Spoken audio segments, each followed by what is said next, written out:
정성훈 위임 목사님의 어느 나라가 복이 있는가 라는 제목의 말씀. 시편 33편 10절에서 22절까지의 말씀. 여호와께서 나라들의 계획을 폐하시며 민족들의 사상을 무효하게 하시도다. 여호와의 계획은 영원히 서고 그의 생각은 대대에 이르리로다.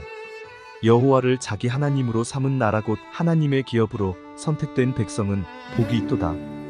여호와께서 하늘에서 굽어보사 모든 인생을 살피시며 곧 그가 거하시는 곳에서 세상의 모든 거민들을 굽어 살피시는도다. 그는 그들 모두의 마음을 지으시며 그들이 하는 일을 굽어 살피시는 이로다. 많은 군대로 구원 얻은 왕이 없으며 용사가 힘이 세어도 스스로 구원하지 못하는도다. 구원하는 데에 군마는 헛되며 군대가 많다 하여도 능히 구하지 못하는도다. 여호와는 그를 경외하는 자, 곧 그의 인자하심을 바라는 자를 살피사 그들의 영혼을 사망에서 건지시며 그들이 굶주릴 때에 그들을 살리시는도다. 우리 영혼이 여호와를 바라며 그는 우리의 도움과 방패시로다. 우리 마음이 그를 즐거워하며 우리가 그의 성호를 의지하였기 때문이로다.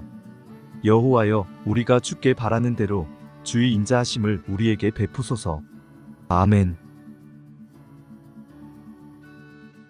지난 18일에 스위스 국제경영개발대학원에서 2024년 국가 경쟁력 평가에 대한 결과 보고가 있었습니다. 그 발표에 따르면 대한민국이 67개국 중에 20위를 차지했다고 합니다. 실로 대단한 일이 아닐 수가 없습니다.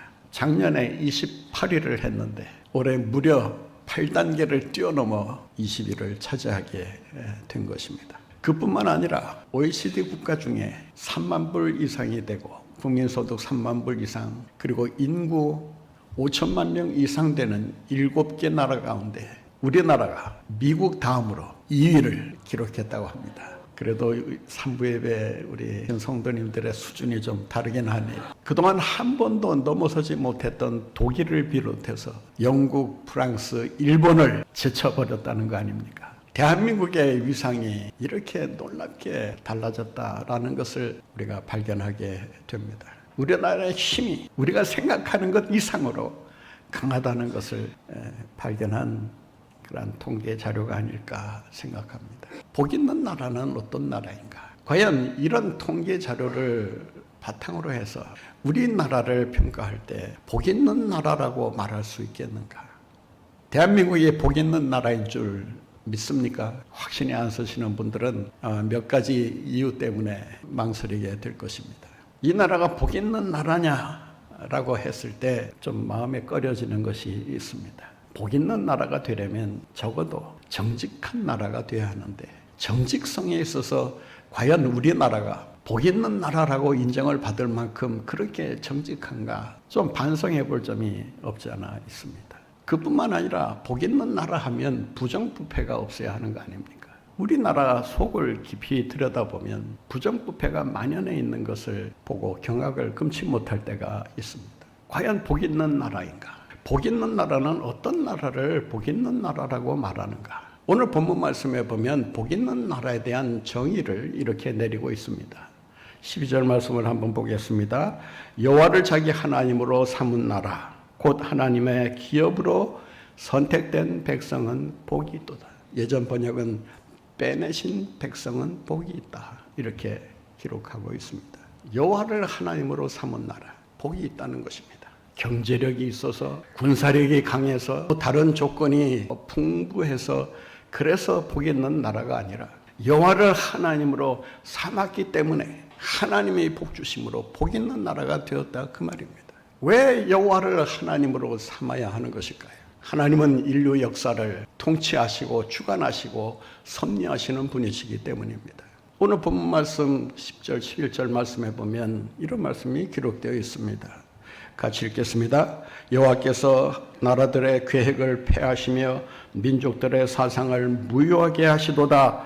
여호와의 계획은 영원히 서고 그의 생각은 대대에 이르시리로다. 인간의 계획과 인간의 뜻은 실수하기도 하고 또 실패를 경험하기도 합니다. 그러나 하나님의 섭리는 한치의 오차도 없이 정확하게 하나님의 계획대로 뜻대로 움직여지는 줄로 믿습니다.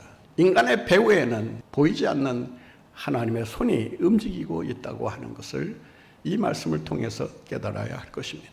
여호와를 하나님으로 우리가 삼아야 하는 중요한 이유는 하나님이 섭리하시기 때문입니다. 하나님이 통치하시는 나라, 하나님이 다스리시는 나라, 복된 나라인 줄로 믿습니다. 그래서 우리는 더더욱 여호와를 하나님으로 삼는 일에 힘써야 하는 것입니다. 왜 여호와를 하나님으로 삼고 살아야 되는가? 하나님만이 우리를 구원하실 수 있는 분이시기 때문입니다.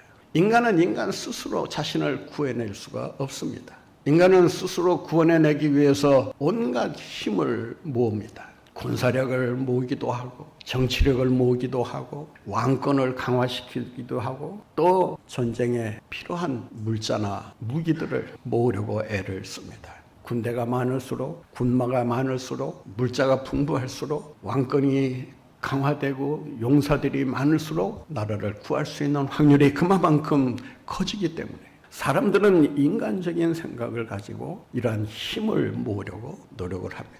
그러나 이러한 인간적인 힘이 언제나 통하는 그런 법은 없다는 것입니다. 때로는 군사력 때문에, 때로는 왕권 때문에, 때로는 용사들 때문에 전쟁에 패하는 일도 얼마든지 일어날 수 있다라고 하는 것입니다. 본문에서 16절 17절에 보면 이런 말씀이 있습니다. 많은 군대로 구원 얻은 왕이 없으며 용사가 힘이 세워도 스스로 구원하지 못하는도다.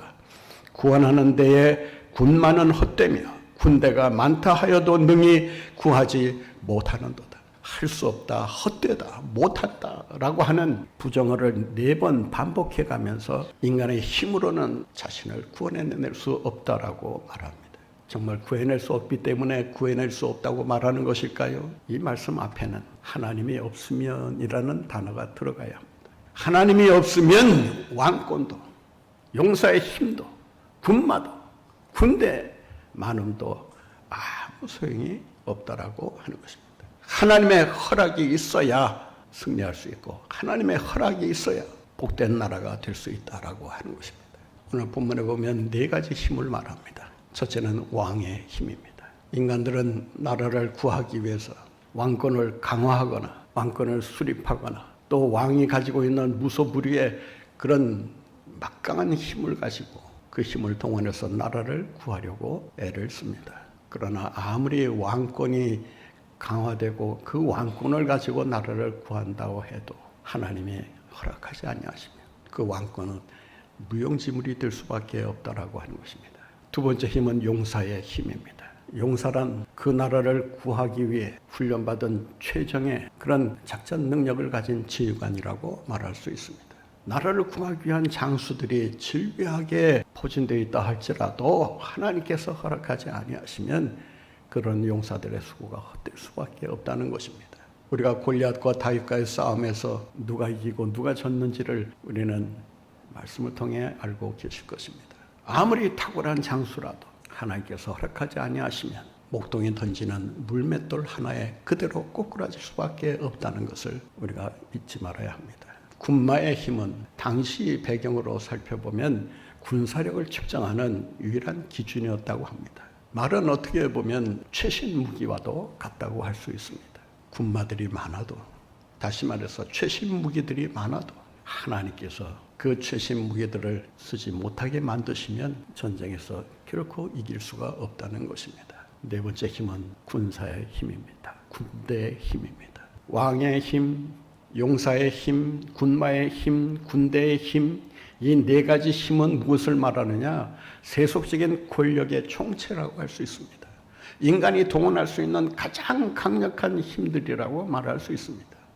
그러나 이러한 강력한 힘도 하나님께서 허락지 아니하시면 그 힘을 발휘할 수가 없다는 것입니다. 승리할 수 없다는 사실을 이 말씀을 통해서 우리에게 가르쳐 주십니다. 여러분들은 어떤 힘을 의지하고 계십니까? 어떤 힘이 나라를 살릴 수 있다고 생각하십니까? 세상의 힘이 아니라 하나님의 능력만이 이 나라를 구원할 수 있다는 사실을 기억하시고 하나님을 믿는 믿음으로 나아가시는 여러분들의 삶이 되시기를 간절히 바랍니다. 왜 여호와를 하나님으로 삼아야 하는 것일까요?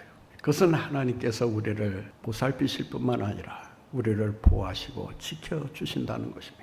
오늘 본 말씀 13절부터 15절까지를 보면 하나님께서 이 세상을 어떻게 보살피시고 관리하시고 보호하시는가를 말씀하고 있습니다. 13절에 보면 이런 말씀이 있습니다. 여호와께서 하늘에서 구보보사 모든 인생을 살피시며 14절에 보면 곧 그가 거하시는 곳에서 세상의 모든 거민들을 굽어 살피시는도다. 15절에 보면 그는 그들 모두의 마음을 지으시며 그들이 하는 일을 굽어 살피시는 이시로다. 굽어 살피시는 이시로다. 여러분, 굽어 살핀다는 것은 그냥 살피는 것하고는 전혀 다른 의미를 가지고 있습니다.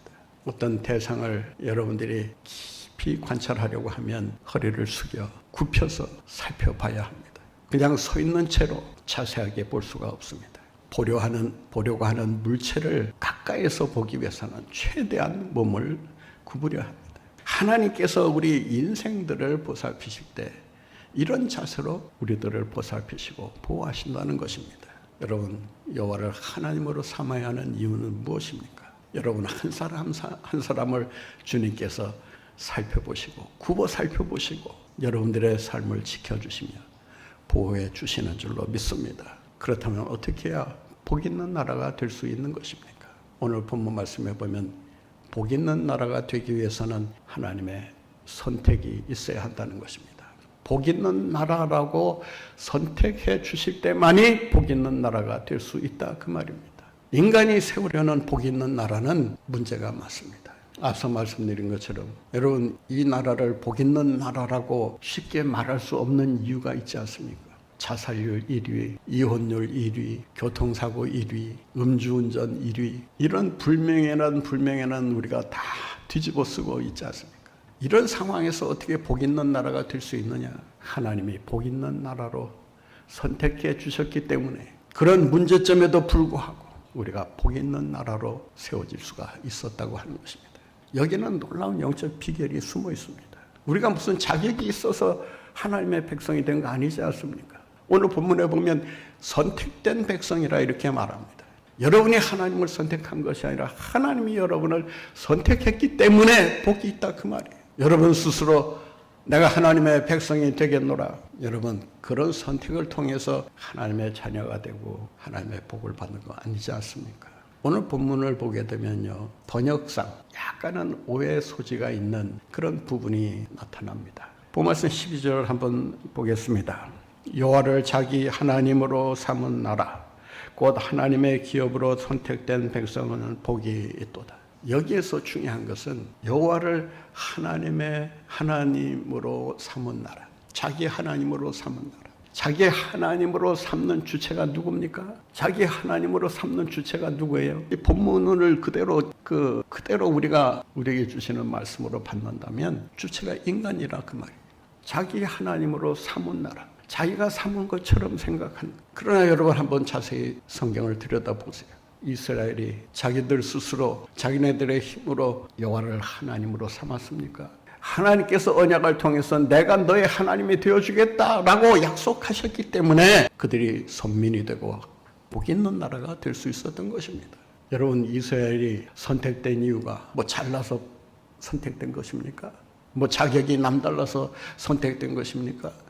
무슨 조건이 탁월해서 선택된 것입니까? 아닙니다. 하나님께서 내가 너의 하나님이 되어주시겠다라고 약속하셨기 때문에 그 약속의 근거에서 복 있는 나라가 된 것입니다. 이스라엘이 뭐 문제가 없습니까? 요즘 이 국제사회로부터 지탄을 받는 그 하마스와의 전쟁, 또 헤즈볼라와의 전쟁을 또 시작하려고 하고 있습니다. 이런 상황에서 과연 이스라엘 백성들이 하나님의 택한 백성이 맞나 싶을 정도로 인간의 눈으로 보기에는 허점이 많아요. 문제가 많다 그 말이에요. 그러나 그럼에도 불구하고 하나님께서 내가 너의 하나님이 되어주시겠다 약속하셨다는 거예요. 이 약속이 중요합니다. 하나님께서 우리나라를 복 있는 나라로 세우신 것은 우리가 하나님 보시기에 뭐 정말 잘 나가는 그런 좋은 나라이기 때문에 복 있는 나라가 된 게 아닙니다. 이 본문을 다른 본문은 거의 여호와를 자기 하나님으로 삼은 나라 이렇게 번역을 했어요. 영어 번역도 거의 그런 수준에서 번역을 하고 있는데 새 번역만큼은 제가 생각하는 그러한 내용으로 번역을 했습니다. 주님이 그들의 하나님이 되어 주시기로 한 나라. 저는 다른 번역보다도 이 새 번역 성경의 번역이 아주 탁월하다고 생각을 합니다. 히브리어 원문을 보게 되면 엘로하이우 이렇게 되어 있습니다.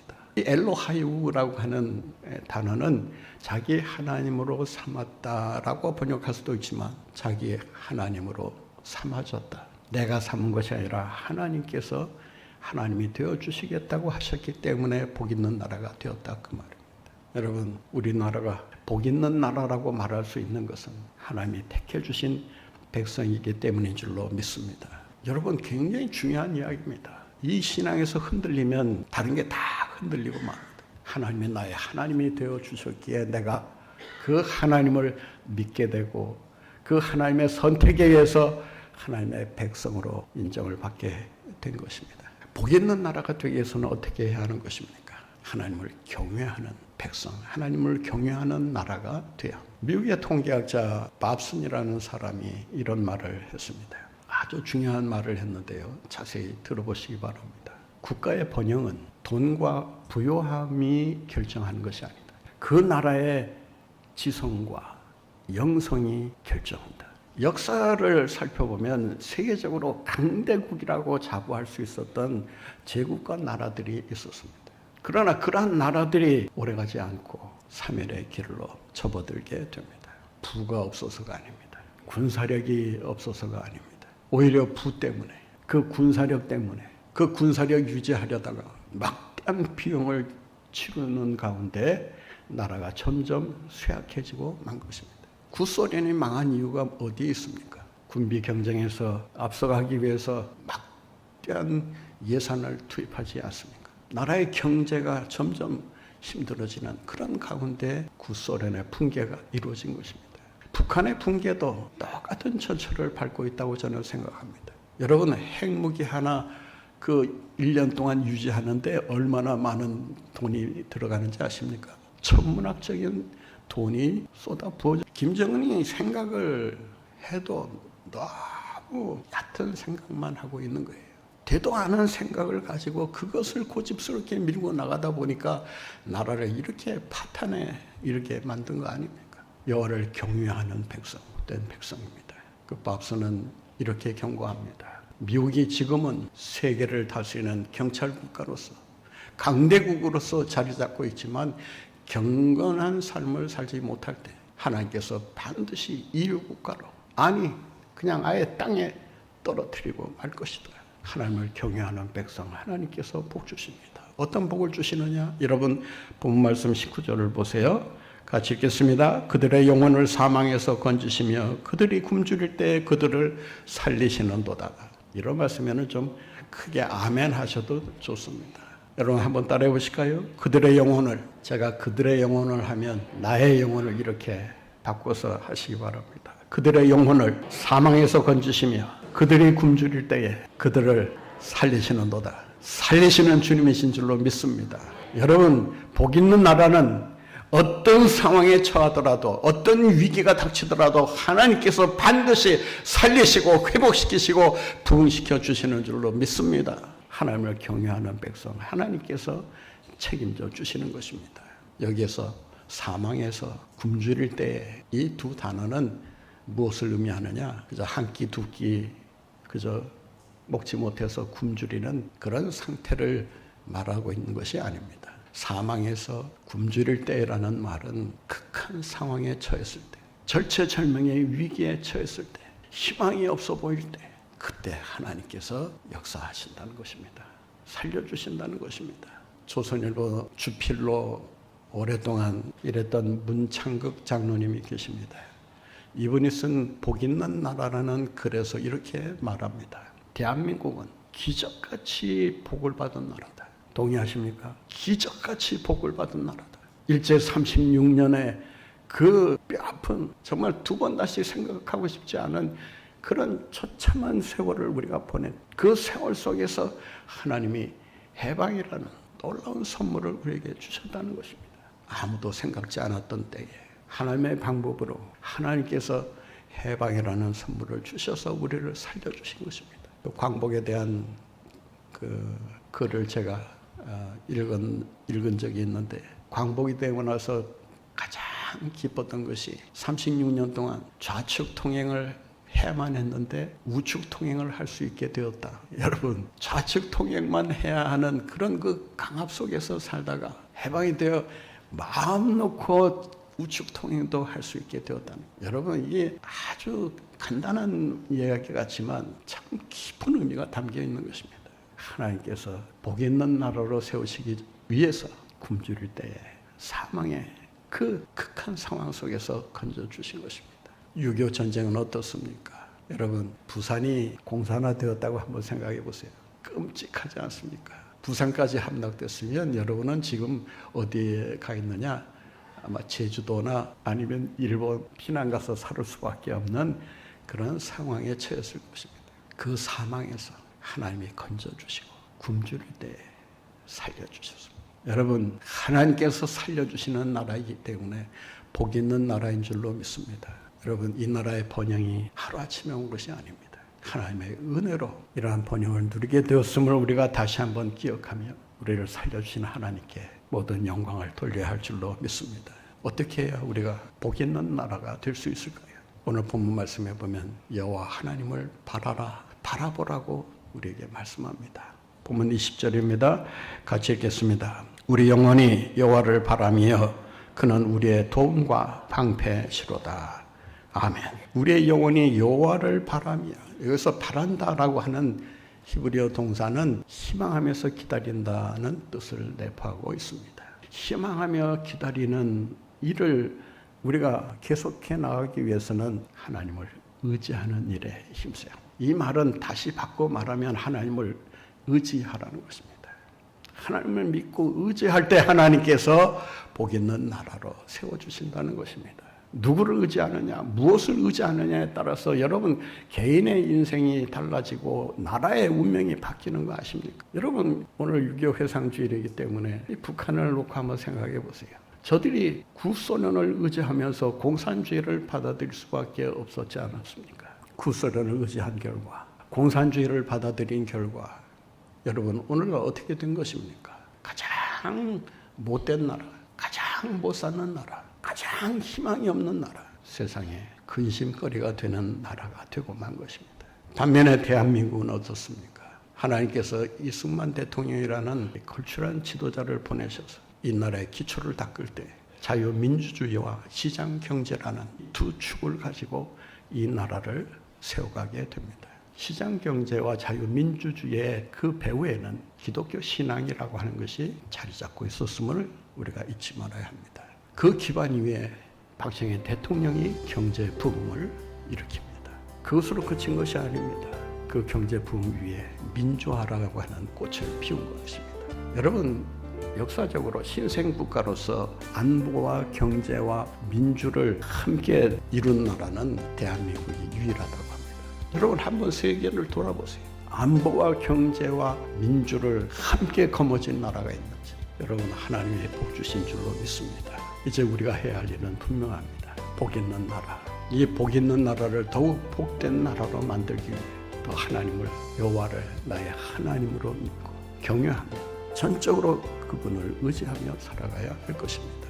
이렇게 할 때 하나님께서 이 나라를 복 있는 나라로 만드실 뿐만 아니라 통일 한국을 세우셔서 통일 한국을 통해 통일 평화의 복음을, 이 축복을 전 세계에 전하도록 해주실 줄로 믿습니다. 이런 날을 기대하며 믿음으로 전진하시는 여러분들 모두가 되시기를 간절히 바랍니다.